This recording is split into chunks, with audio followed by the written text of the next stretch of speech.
नमस्कार साथियों 2 तारीख 3 तारीख और 4 तारीख को 6 शिफ्टों में यूपी टेट का पेपर हुआ। 2 तारीख पूरा 2 जुलाई आपके पूरा जूनियर का पेपर था दोनों शिफ्टों में, और 3 तारीख को सुबह की शिफ्ट में जूनियर का और सेकंड शिफ्ट में दोपहर की शिफ्ट में प्राइमरी का था, और 4 तारीख को दोनों साथियों शिफ्ट में प्राइमरी का पेपर था।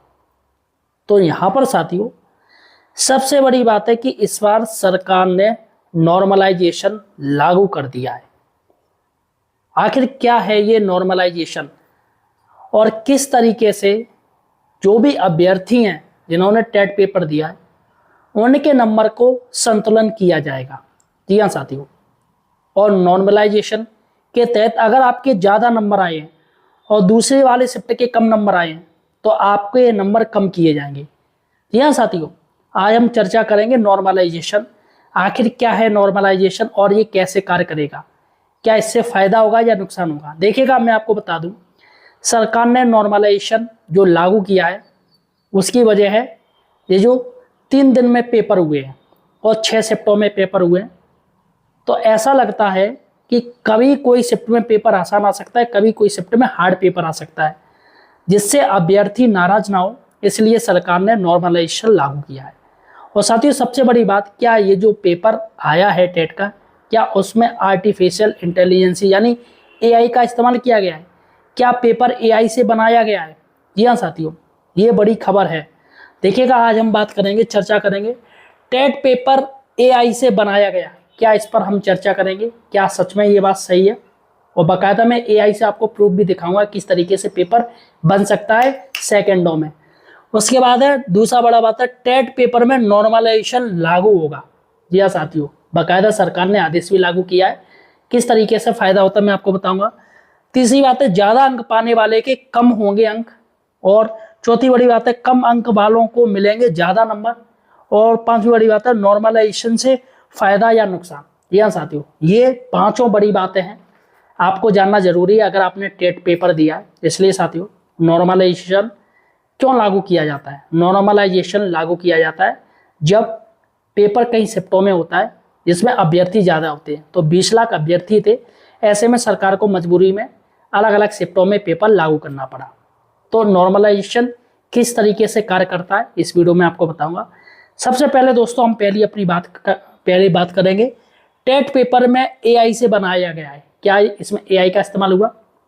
देखिएगा साथियों, मैं आपको बताऊंगा एआई का कैसे इस्तेमाल होता है, और काफ़ी लोगों का ये आरोप है कि जो टेट पेपर है वो एआई का इस्तेमाल करके बनाया गया है। चलेगा साथियों, मैं आपको बताऊं, ट्रायल दिखाता हूँ। देखिएगा, ये मैंने चैट जीपीटी खोल लिया, ये एआई टूल है चैट जीपीटी, ये हमने चैट जीपीटी खोल दिया। चलेगा, ये हमारा चैट जीपीटी स्टार्ट हो गया। ठीक है, अब साथियों इसमें हम कुछ डालते हैं, आस्क चैट जीपीटी। देखिएगा, यहाँ पर हमने पहले से लिख रखा था, हम इसे पेस्ट करेंगे। हमने इससे कहा है चैट जीपीटी से, मुझे एक पेपर बनाकर दो जिसमें चाइल्ड डेवलपमेंट एंड पेडोलॉजी के 30 सवाल हों और उन सभी सवालों के 4 ऑप्शन हों। जैसे कि आपको पता है, पेडोलॉजी, चाइल्ड साइकोलॉजी जो 30 नंबरों की आती है, टेट में सभी पेपर 30 नंबरों के होते हैं, 30 प्रश्न होते हैं, 30 प्रश्न होते हैं, और उनके 4 विकल्प होते हैं। तो देखिएगा साथियों, यहाँ पर मैंने साफ साफ कह दिया, अभी हम चलेंगे चाइल्ड डेवलपमेंट एंड पेडोलॉजी के 30 सवालों पर। तो देखिएगा साथियों, मैंने ये एक प्रश्न लिखा और सीधे सीधे हमने इसको पेस्ट कर दिया। ये देखिएगा, अब साथियों यहाँ पर ये कह रहे हैं, मैंने आपके लिए चाइल्ड डेवलपमेंट पेडोलॉजी का 30 प्रश्नों वाला पूरा पेपर तैयार कर दिया। देखिएगा, सेकेंडों में पेपर आ गया। देखिएगा, विकास डेवलपमेंट का अर्थ क्या है, ये ABCD, ये इसके विकल्प है। देखिएगा, बाल विकास का सबसे महत्वपूर्ण चरण कौन सा है, किशोरावस्था, प्रारंभिकावस्था, प्रौढ़ावस्था, वृद्धावस्था। देखिएगा, सीखना क्या है, लर्निंग क्या है, जन्मजात प्रक्रिया, अनुभव से, व्यवहार से परिवर्तन, केवल पढ़ाई करना, केवल याद करना। देखिएगा, पियाजे के अनुसार संज्ञात्मक विकास का पहला चरण है pre operational, sensory motor, concrete operational, formal operation. देखिएगा, ये सेकेंडों में साथियों पूरे के पूरे आप देखिएगा कितने हैं प्रश्न, मैंने इससे बोले थे चैट जीपीटी से 30 प्रश्न। देखिएगा, 30 प्रश्नों का ये पूरा का पूरा सेट इसने तैयार कर दिया, और बाकायदा इनकी आंसर की भी जारी कर दी। देखिएगा, पहले का सी है, दूसरे का बी है, तीसरे का बी है, चौथे का बी है, पांचवे का बी है। तो यहाँ पर साथियों इसमें उसके बाद और कठिन लेवल का आप पेपर चाहते हो तो यहाँ पर आप लिख सकते हो कि हमें और कठिन इस लेवल को बनाइएगा। जी हाँ साथियों, और हार्ड हो जाएगा। देखिएगा मैं यहाँ पर लिख रहा हूँ, पेपर को और ज़्यादा कठिन बनाओ। देखिएगा साथियों, हमने ये डाल दिया। अब ये कह रहे हैं ठीक है, अब हम पेपर को और ज़्यादा कठिन बनाएंगे। देखिएगा सेकंडों में इसने साथियों बना दिए। कुल प्रश्न 30 हैं। देखिएगा पूरा का पूरा। विकास के सिद्धांतों के संदर्भ में ये प्रिंसिपल का अर्थ क्या है, ये देखिएगा। अप्रोक्सीमेशन प्रिंसिपल किससे संबंधित है? पियाजे के अनुसार ऑब्जेक्टिव परमिशन किस अवस्था से विकसित होता है? देखिएगा पूरा का पूरा ये इन्होंने पूरा का पूरा ये और हार्ड बना दिया। देखिएगा यहाँ पर साथियों, आप देख रहे हो किस तरीके से ये पूरा का पूरा चाइल्ड साइकोलॉजी का पेपर बन के तैयार हो। देखिएगा 30 प्रश्न और बाकायदे के उत्तर भी चैट जीपीटी ने दिए।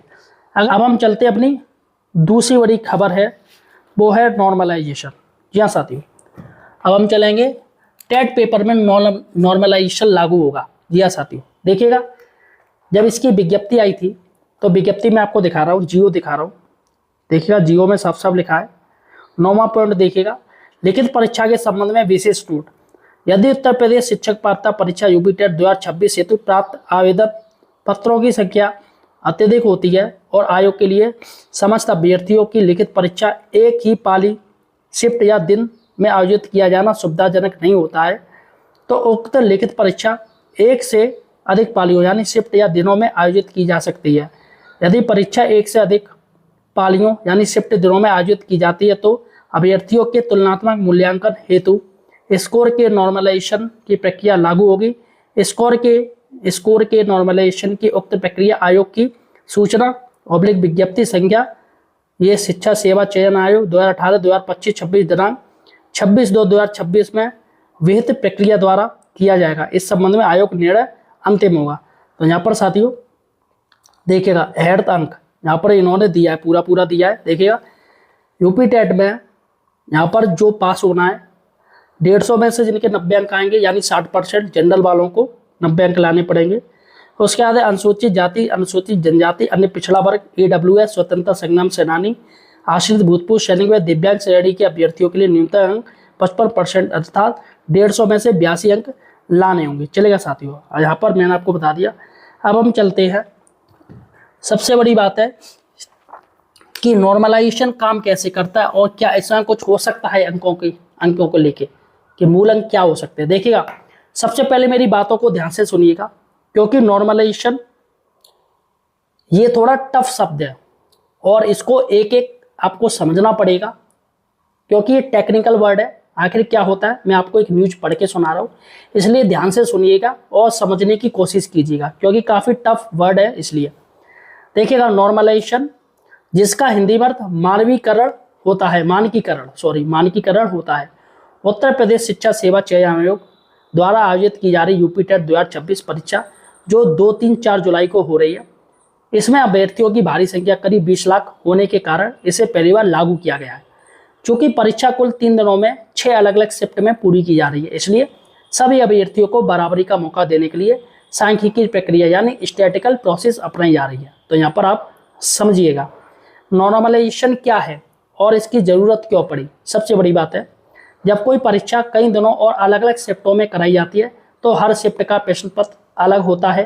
मुमकिन है किसी शिफ्ट का पेपर बहुत आसान आ जाए और किसी दूसरी शिफ्ट का पेपर बहुत हार्ड आ जाए। जैसे 3 जुलाई की कोई पाली में जो पेपर हुआ है 3 जुलाई को, यानी 2 हुए थे, एक जूनियर और प्राइमरी का, तो जूनियर वाला आसान हो, प्राइमरी वाला हार्ड हो। या फिर 2 तारीख को जो पेपर हुए जूनियर वाले, तो जूनियर फर्स्ट शिफ्ट में पेपर आसान हुआ और सेकंड में हार्ड आया हो। तो ऐसी 4 तारीख को प्राइमरी के जो पेपर हुए किसी शिफ्ट में आसान हो, किसी में हार्ड हो। तो ऐसे में साथियों किसी शिफ्ट में पेपर आसान आ जाए या पेपर बहुत कठिन आ जाए, अगर सीधे नंबरों के आधार पर रिजल्ट बने, यानी आपके जो नंबर आ रहे हैं आपने जो जोड़े हैं कि भैया हमारे 100 नंबर बन रहे हैं, हमारे 120 नंबर बन रहे हैं, हमारे पेपर ये ऐसे ऐसे नंबर बन रहे हैं, हमने इतने सही किए, तो अगर सीधे नंबरों पर के आधार पर रिजल्ट बने तो आसान पेपर वाले छात्रों को सीधा फायदा और कठिन पेपर वाले छात्रों को नुकसान हो जाएगा। सीधी सी बात है, जिनका पेपर आसान आया है उनको काफ़ी अच्छे नंबर मिलेंगे और जिनका पेपर कठिन आया है उनको नंबर कम मिलेंगे और फेल भी हो सकते हैं। ठीक है, इसी असमानता और भेदभाव को खत्म करने के लिए नॉर्मलाइजेशन फार्मूला इस्तेमाल किया जाता है। आपने ये जान लिया, ये जो असमानता आ रही है कि जो पेपर हुआ है उनका आसान रहा, हमारा हार्ड रहा, तो इसलिए वो पास होने के उनके चांस ज़्यादा है, हमारे फेल होने के चांस ज़्यादा है। तो इसी प्रक्रिया में नॉर्मलाइजेशन इनमें लागू किया जाएगा। देखिएगा, जिससे सभी शिफ्टों के कठिनाई स्तर को गणितीय तरीके से एक बराबर समान माना जा सके। जी हाँ साथियों, अब ये इक्वल किया जाएगा नॉर्मलाइजेशन के द्वारा। जैसे मैं आपको बता दूं, यह पूरी प्रक्रिया कैसे काम करती है, और नॉर्मलाइजेशन से किसी व्यक्ति के मनमाने तरीके से नहीं बल्कि एक जटिल सांख्यिकी फार्मूला यानी स्टैटिस्टिकल फार्मूला के तहत कंप्यूटर द्वारा किया जाता है। तो ये नॉर्मलाइजेशन है, ये प्रक्रिया कैसे काम करती है, एक कंप्यूटर द्वारा इसको लाया जाता है। अब देखिएगा, इसमें मुख्य रूप से निम्नलिखित बातों का ध्यान रखा जाता है, जैसे औसत स्कोर यानी एवरेज स्कोर, यानी आयोग हर शिफ्ट में बैठने वाले सभी भागीदारों के औसत नंबरों की गणना करता है।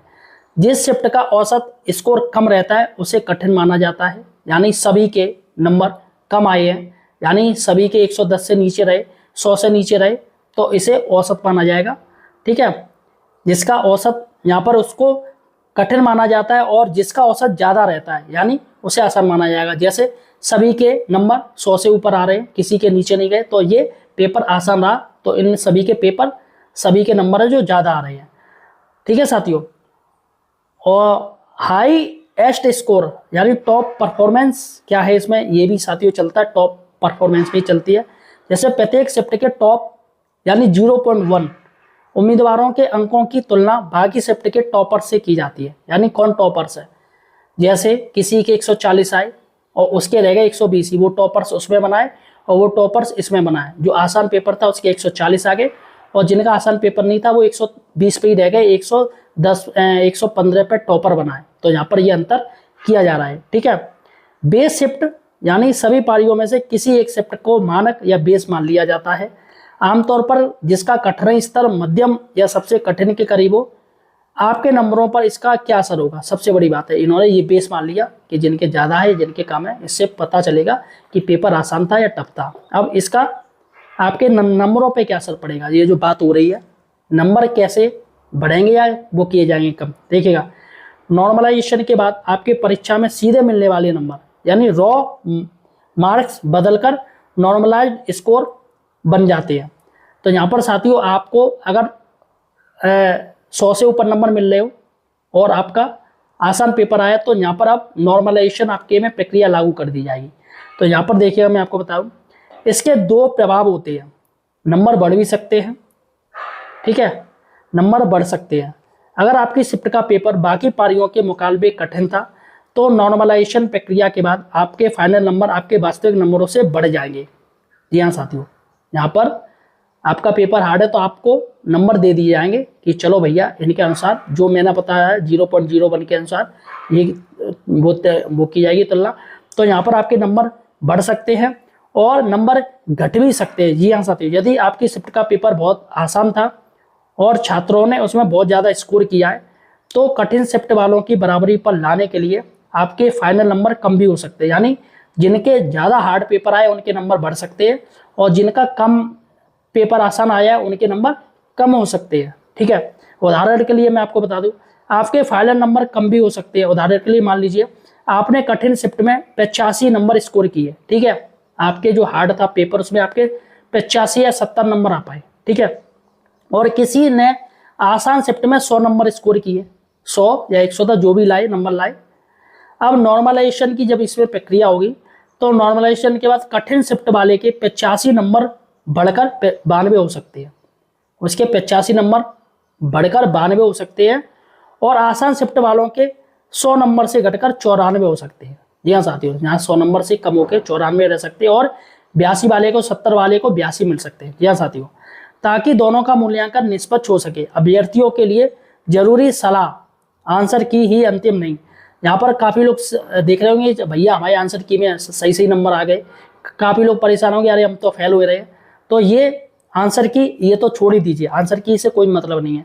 परीक्षा खत्म होने के बाद जब शुरुआती आंसर की आएगी, तो उससे केवल आपको अपने रॉ मार्क्स पता चलेंगे।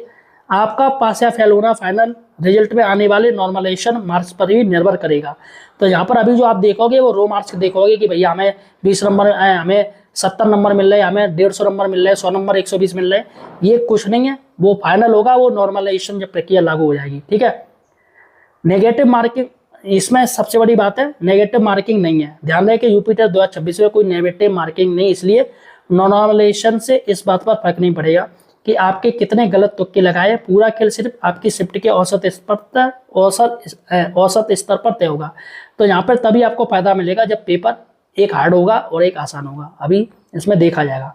चलेगा साथियों, सबसे बड़ी बात है कि नॉर्मलाइजेशन से फायदा है या नुकसान है, इस पर हम चर्चा करेंगे। ठीक है। ये देखिएगा, नॉर्मलाइजेशन का मान गणित और उसकी अनसुलझी किस्मत पहली क्या है। देखिएगा, अगर सच बताए तो नॉर्मलाइजेशन की प्रक्रिया आम अभ्यर्थियों की समझ से बिल्कुल परे है। समझ में आए भी तो कैसे, भैया कैसे आएगा माइंड में, क्योंकि आज तक उन्होंने झेला ही नहीं है। और इसका टेक्निकल पॉइंट है। देखिएगा, आयोग से कुछ सीधे और सरल सवाल है, वहां से आपको कैसे पता चलेगा कि कौन सा पेपर सरल था, कौन सा पेपर कठिन था, यानी हार्ड था, ये कैसे जान पाओगे। इसका पैमाना क्या और वह पेपर कितना सरल या कठिन था, इसकी सटीक परिभाषा कौन तय करता है। सबसे बड़ी बात है कि कौन तय करेगा पेपर आसान था या हार्ड था। क्या टीचर से पूछा जाएगा या किसी और से पूछा जाएगा, चलेगा। क्या किसी शिफ्ट के अभ्यर्थियों की मानसिक स्थिति या उस दिन के गिरोह की दशा से यह तय होता है। अब भैया वो टीचर कैसे ले रहा है उस पेपर को, कैसे क्या कर रहा है। यदि परीक्षा में नॉर्मलाइजेशन लागू किया जा रहा है तो हमारा स्पष्ट मानना है कि इसमें पूर्ण पारदर्शिता होनी चाहिए। हर अभ्यर्थी को जानने का पूरा हक है कि उसके मूल अंक यानी रॉ मार्क्स कितने थे, नॉर्मलाइजेशन के बाद उसके कितने नंबर बढ़े या घटे, किस शिफ्ट के आधार पर किस फॉर्मूले से यह बदलाव हुआ, इसका पूरा विवरण सार्वजनिक होना चाहिए ताकि किसी के साथ अन्याय ना हो। यदि कोई लॉटरी का टिकट नहीं है, यह कोई लॉटरी का टिकट नहीं बल्कि युवाओं की सालों की मेहनत और उनके भविष्य का सवाल है। बिना पारदर्शिता के यह प्रक्रिया केवल भ्रम और असंतोष पैदा करती है। आप सब इस नॉर्मलाइजेशन के खेल के बारे में क्या सोचते हैं, क्या आपको यह प्रक्रिया समझ आती है। इसके लिए यहाँ पर कमेंट सेक्शन में आप इसका जवाब जरूर लिखिएगा कि नॉर्मलाइजेशन आपके क्या आपको इससे पाला पड़ा है कभी। तो यहाँ पर साथियों नॉर्मलाइजेशन जो कि फाइनल मार्क्स आपको बाद में पता चलेंगे। अभी आपकी आंसर की आ गई, आपने कहा कि भैया हमारी ज़्यादा नंबर है, कुछ लोग कह रहे हैं कि हम 2-4 नंबर से फेल हो गए। तो साथियों नॉर्मलाइजेशन लागू होने के बाद वो जो फेल वाले वो पास भी हो सकते हैं और जो ज़्यादा नंबर ला रहे हैं उनके नंबर भी कम हो सकते हैं। तो फिलहाल साथियों आपका कोई प्रश्न है तो मुझसे आप पूछ सकते हो। मिलते हैं नई वीडियो के साथ, तब तक के लिए धन्यवाद।